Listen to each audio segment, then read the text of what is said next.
지금 경제가 장기적으로 어려워지다 보니까 폐업을 하는 자영업자들도 많이 늘어나고 있고 사업을 굉장히 영위하기 어려운 그런 이제 사업자들이 많이 생기고 있습니다. 이런 분들이 채무를 이제 조정을 해서 재기를 하기 위해서는 파산, 개인회생 제도를 이용을 해야 되는데 파산 선고를 받게 되는 경우에는 그 직업을 잃게 되는 그런 규정들이 아직도 많이 남아 있습니다. 일제의 법들을 우리가 개선하는 과정 속에서 이러한 제도가 남아 있었는데 일본은 이런 것들을 다 개선했음에도 불구하고 아직 한국에서는 이러한 파산 선고를 받게 되면 직업을 잃게 되는 그런 이제 전근대적인 법률 규정 조항들이 많이 남아 있어서 이건 오래전서부터 빨리 개정을 해야 된다는 요구가 많이 있었습니다.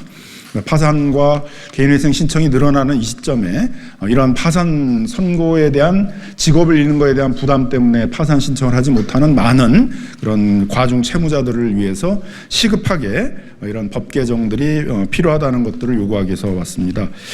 법안들은 지금 각 상임위별로 이 개정해야 되는 법률들을 이렇게 나눠서 지금 발의되고 있는데요. 그래서 이 각 상임위별로 법안 발의를 책임지고 있는 의원들께서 같이 해주고 계십니다. 사람이 살다 보면 살기 어려워질 때가 있고 그런 위기 상황을 극복하기 위해서 빚을 지기도 합니다. 근데 또 때로는 그 빚을 갚을 수조차 없는 상황에 처해지기도 되는데요. 그럴 때 이용하라고 만들어둔 제도가 바로 파산제도입니다. 파산을 통해서 지나치게 무거워서 도저히 갚을 수 없는 빚의 굴레에서 좀 벗어나서 경제적으로 재기하고 또 그 사람은 다시 경제활동을 하면서 우리나라 경제 전반을 뒷받침하게 만드는 그런 구조인 겁니다. 그런데 우리나라는 방금 김남근 의원이 말씀하신 대로 파산 선고를 받게 되면 가질 수 없는 자격과 직업이 굉장히 많습니다. 그러다 보니까 파산 선고를 받느니 차라리 자살하겠다라고 해서 간혹 가끔 일가족과 함께 빚 때문에 목숨을 끊는 경우들이 있습니다. 작년에도 제가 눈물을 참 많이 흘렸던 사안이 있는데요. 일가족이 차를 타고 그때 5학년짜리 여자아이도 있었는데 바다로 돌진해서 일가족 전체가 목숨을 끊은 그런 일이 있었습니다. 빚 때문이었습니다. 저희들이 이런 것들을 좀 막고 파산제도가 원활히 작동되게 만들기 위해서 이 파산돼도 이 파산 자격과 상관없는 직업까지도 제한하는 그런 모순을 좀 해결해야 될 필요가 있습니다. 그래서 오늘 많은 의원님들이 이 관련된 법을 조금씩 쪼개서 냈습니다. 쪼개서 낼 수밖에 없는 게 상임위별로 법안들이 흩어져 있어서 그래요. 이 많은 수의 의원님들이 이런 동일한 목적을 가지고 입법이라는 활동을 각 상임위에서 독립적으로 진행하기가 쉽지 않습니다. 여러분, 여러 의원님들 너무 감사하고요. 이 여러 의원님들의 노고가 빛을 발해서 파산제도가 제대로 쓰일 수 있는 그날이 올 때까지 을지로위원회 열심히 하도록 하겠습니다. 회생법원에서는 이 사람들이 파산하고 회생하고 이런 과정에 빨리 직업을 가질 수 있게 해주신다면 더없이 좋겠습니다라고 이야기를 했습니다. 그 일을 회생법원의 판사님들이 요구하셨고 이게 경제를 살리는 아주 중요한 일이다라는 이야기를 그때 해주셨고 저희들이 같이 그 얘기를 들었습니다. 제가 법사위에서 법무부와 그리고 또 법원과 함께 이 제도를 개정하고 또 다시 그 회생에서 살아날 수 있도록 그렇게 만들어 보겠습니다. 회생법원에서도 그렇게 해주신다면 너무 감사하겠다고 했으니 오늘 여기 계신 우리 국회의원님들께서 각 상임위에서 이 관련한 법원이 지금 수백 개가 되는데요. 그것을 빨리 고칠 수 있게 법원에서 또 여러분께 뒷받침하게 해드리겠습니다. 저는 이런 생각이 들었습니다. 여러분, 파산하시겠습니까? 아니면 회생하시겠습니까? 파산할 수밖에 없는데 사람들은 파산하려고 하지 않습니다.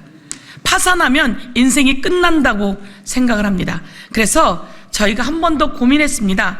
파산이 아니라 파산도 회생도 모두 회생이라고 하고 파산은 전체를 청산해서 끝내는 빚을 끝내는 청산형 회생으로 바꾸고 회생은 분납해서 다시 경제활동을 할 수 있는 변제형 회생. 그래서 파산이라고 하는 이름과 회생이라고 하는 두 가지 굴레가 아니라 모두 다 회생하는 절차입니다.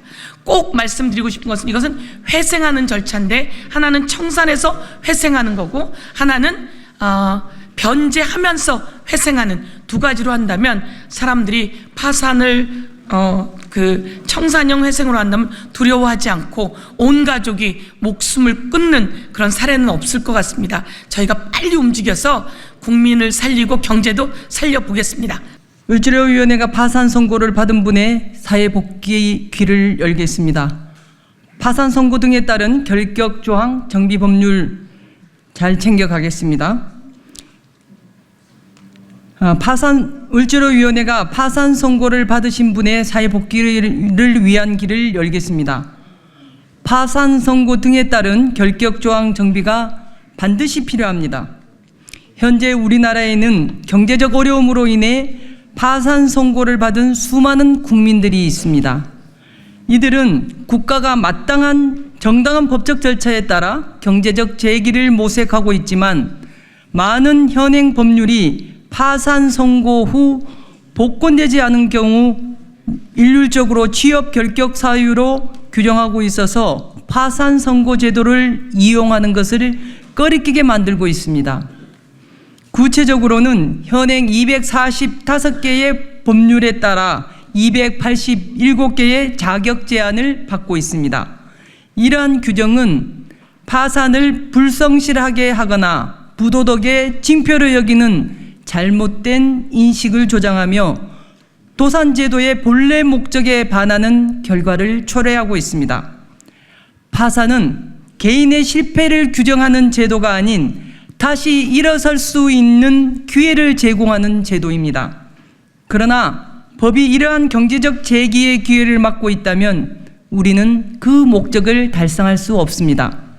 시민들의 경제적 재출발을 돕는 파산 회생 제도의 취지에도 맞지 않고 회생 절차, 파산 절차 또는 개인 회생 절차 중에 있다는 이유로 정당한 사유 없이 취업의 제한 또는 해고 등 불이익한 처우를 받지 아니한다고 명시되어 있는 채무자회생법과도 충돌하고 있습니다. 게다가 의사 등 일부 직종은 이미 파산 시 자격 제한을 없애 형평성에도 맞지 않다는 지적도 받고 있습니다. 21대 국회에서는 이러한 결격 사유 규정을 축소하는 입법이 있었고 작은 성과도 있었으나 아직 많은 법률에서 많은 자격 제한을 받고 있습니다. 그래서 을지로위원회는 각 상임위에 속한 국회의원들이 함께 이러한 불합리한 결격 조항을 정비하기 위한 법률을 발의하였습니다. 파산 선고 후 차별받지 않고 공정한 기회를 가질 수 있도록 반드시 법을 개정하겠습니다. 우리 사회는 실패를 두려워하지 않고 다시 일어설 수 있는 환경을 만들어야 합니다. 이는 단지 개인의 회생을 위한 것이 아니라 우리 사회 전체의 건강한 경제 생태계를 위해서도 필수적인 일입니다. 국민과 언론인들의 많은 관심을 부탁드리며 을지로위원회는 함께 사는 사회를 만들 수 있도록 더욱 노력하겠습니다. 파산 회생 도산제도의 철학은 경제 효용론입니다.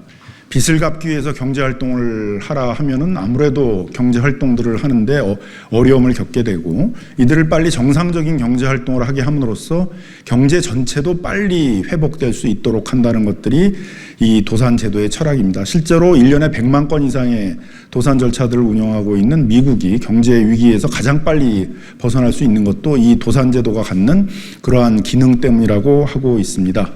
저희 민주당 을지로위원회에서는 이러한 도산제도의 활성화, 경제회생을 막고 있는 이런 전근대적인 법률들, 특히 파산 선고론에서 직업을 잃도록 만들고 있는 이런 전근대적인 법률들을 빨리 시급히 개정하도록 해서 그런 과중채무자들의 그 회복을 돕고 우리 경제가 빨리 회복할 수 있도록 하는데 진력을 다하도록 하겠습니다. 오늘 기자회견 마치도록 하겠습니다.